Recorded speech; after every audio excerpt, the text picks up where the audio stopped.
cái video đầu tiên tôi dùng rong thế mà sai chỉ bảy cái buộc lại với cái tiêu giờ nên chú cái mò chú là chú lốc còn ai ạ chú bị phản chuồn video còn là xem để lấy cái mà in phải cho đầu tiên về theo đó nè tôi là hiến bông còn kém chặt chẽ pa đấy ta dâu nổ vào cái dâu này mà khi làm tủ lốc cái này à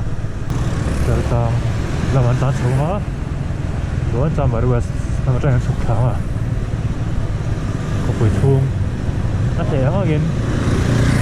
rồi là thầu áo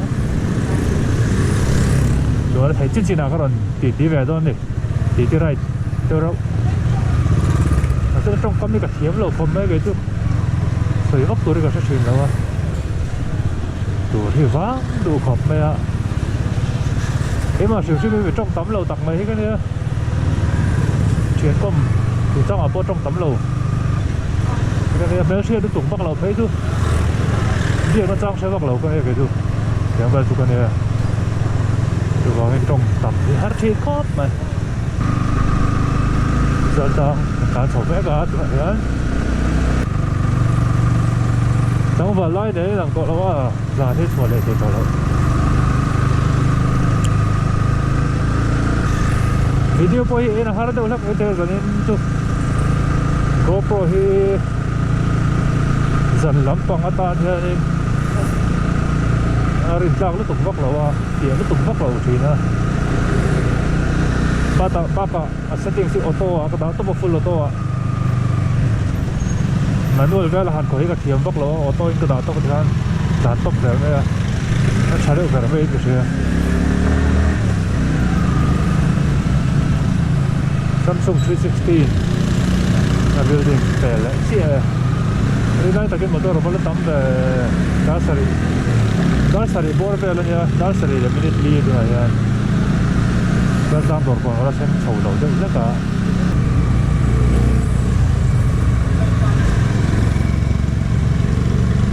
helmet khum lớn tàn vũ hay chú cái đầu chúng về helmet khum đầu thì tao cả luôn phải sử dụng lốc tay là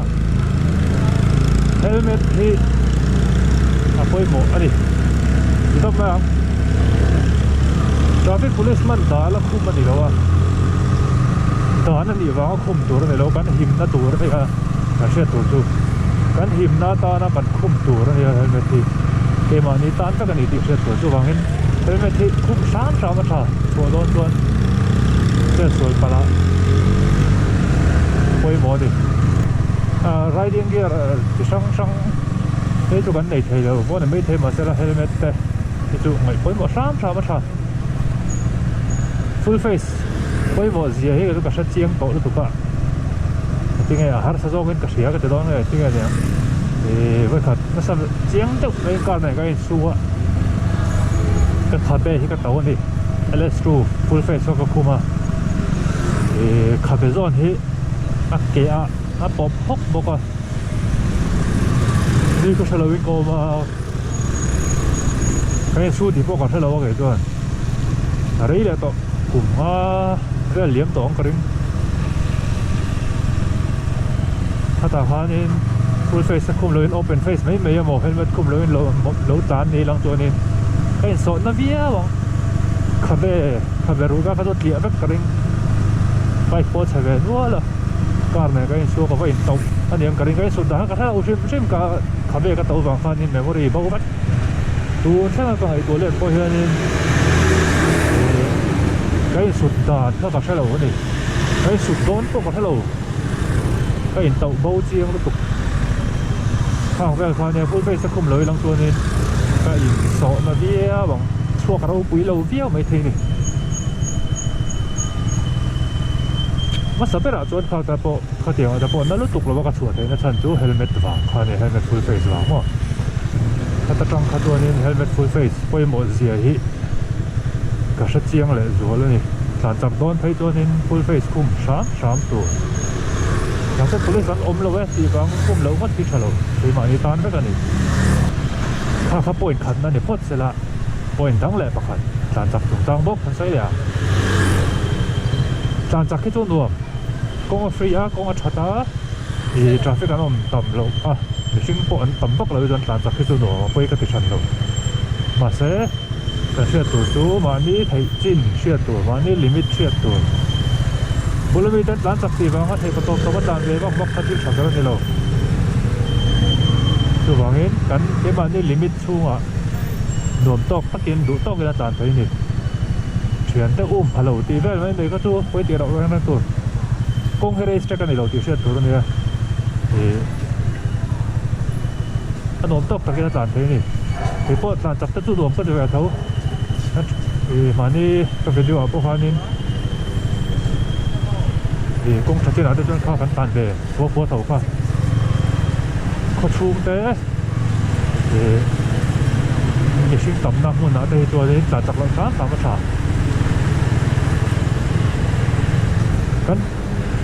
kan veng kong taki kong voi lampang hi a tha war to an siam nu tang khan speed breaker an da chau a tira ka zonin mi kha min lui za da ni ma sela tilai phaya khianin accident mi super nun na chan hial te pok hi anom nual to ni tu bangin a chan chim mi tam na lai ta chim hi to ni he ko tok to ka chan lo tu điều thấy cho nên mi cắn tịp vào lên chuan cắn tịp vào lên đây chiếm lỗ po này cắn tịp vào lên đây rồi chiếm lỗ do po này sẽ là tổ vào cho nên liền hạt tu có cắn chiếm lỗ thấu thấu tu vắng in mình sinh tịp vào thầy tu là bạn nhớ thì cắn thầy chết là cái này về thêm của hai này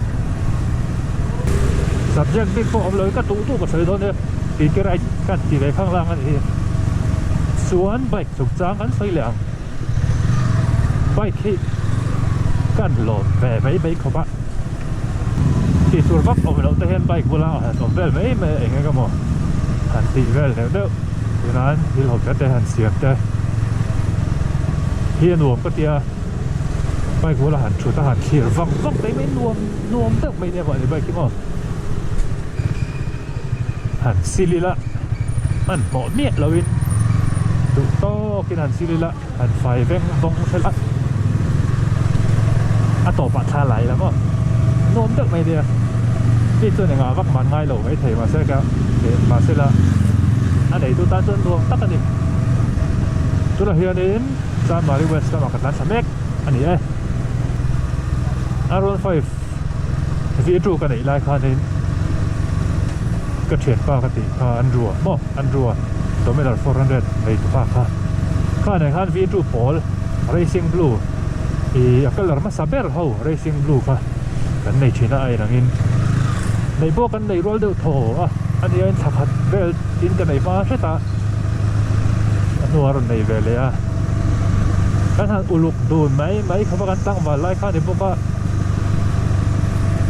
anh chạy dàn bơi năng chia trên gần chơi gần chuộc đồn tạm xia bài kỹ năng chia gần này đồn về chuyện mấy không thể làm việc mấy cóตัวแท่งเฮียนั่นรู้ตัวรอนก็เลยนะเฮียก็มาใบเสียงไงรอนปั้นแหวนต้นเสร็จแล้วแกฮีค่อยแบบชิมแต่น่าจุดเองก็บอกฮีแต่เราจะแบบไทยไม่เจอละที่เราแต่เบรกปัดชาติแต่ใจอินโปที่อย่างแรงแต่ไอ้ที่ช่วงคุยตั้งนี่เราฮิตตัวสอบตัวตัวนี้ถ้าเราวักเราที่ก็ที่แบบไทยไม่เจอhelmet chạy nèo bị tới hậu tây cái nuông cái tia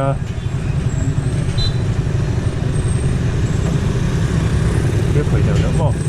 คนหัวไหนđâu là cả hạtคนvề thì nuông về đâu này nè thì chúng ta sẽ có bao là lùn về bay vào còn nó là sang lẩu đậu thế bay vào còn sang cái tép có cả là tuổi đấy cả chi không bắt là đi rồi có hai rồi nè cái sợi lưới mét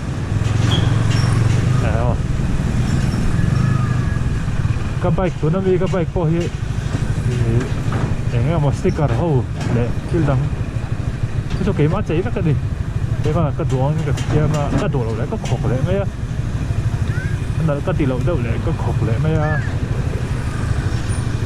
mà đi đủ to cái tí là đổ ra phân giờ ngay là bên rồi xong phút này hậu tập lầu bốc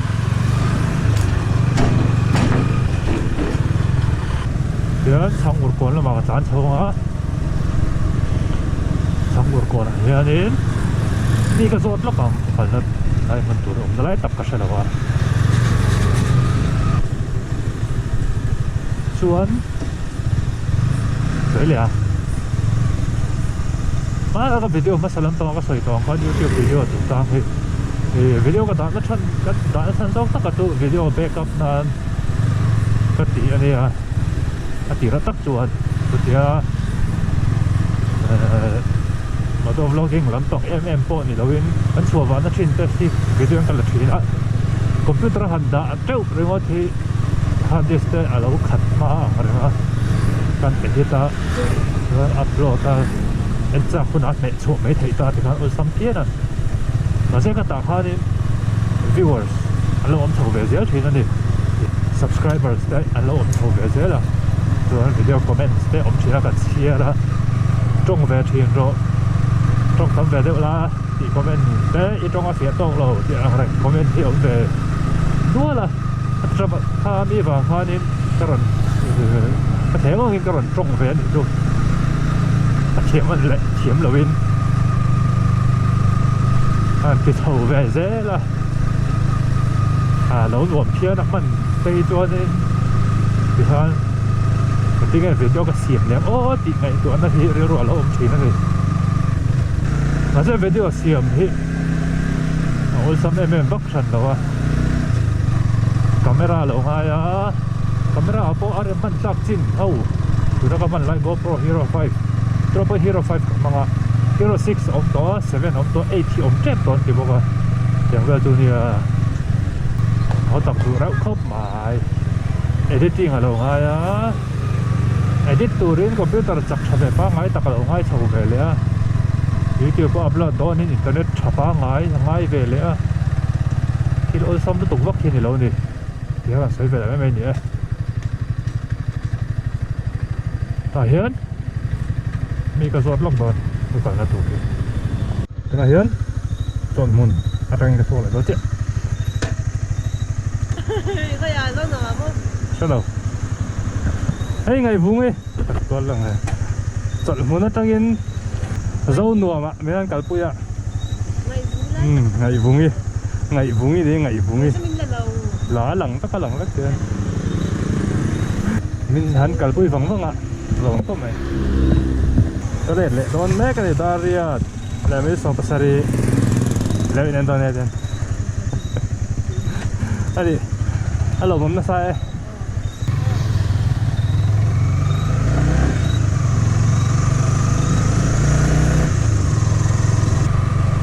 ngay cả office kan thau pui nun dia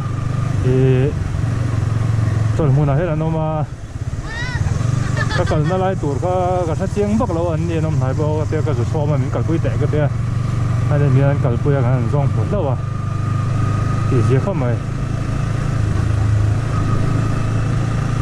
ngày vùng trung à cái lỗ mẹ mẹ mà gì ya sấy lẹ nè chỉ là cái lần tàn trang nó cái tiền làm bằng thi nè tại hiện luồng mua cả anh nhớ tập trang hiện vậy là mà cái tàn năng tôi nào hồ làm bằng anh này bốc à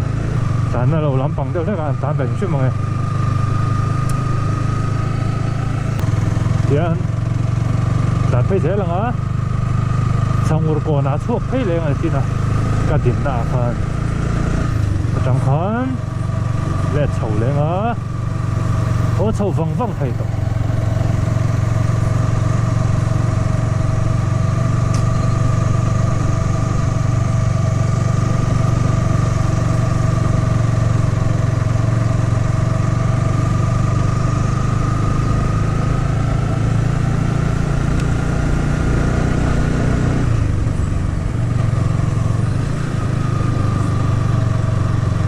R15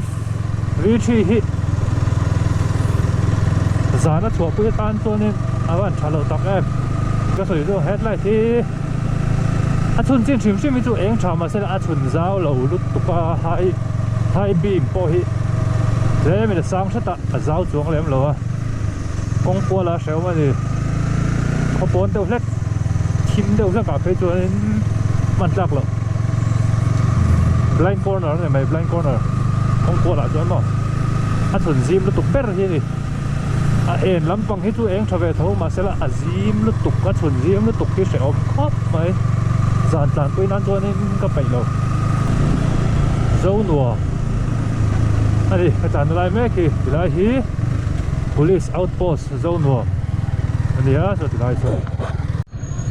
tức là hiện đến xong rồi còn được thuê để kia ra đây là dần về để chơi phá có tấm về dọn đây của đám này các video lâu em là channel tên mình subscribe video lâu em chuyển tu dùng tay chung vào lóm lẽ anh đi đểกันsấy về đấy được chứ vấn đề là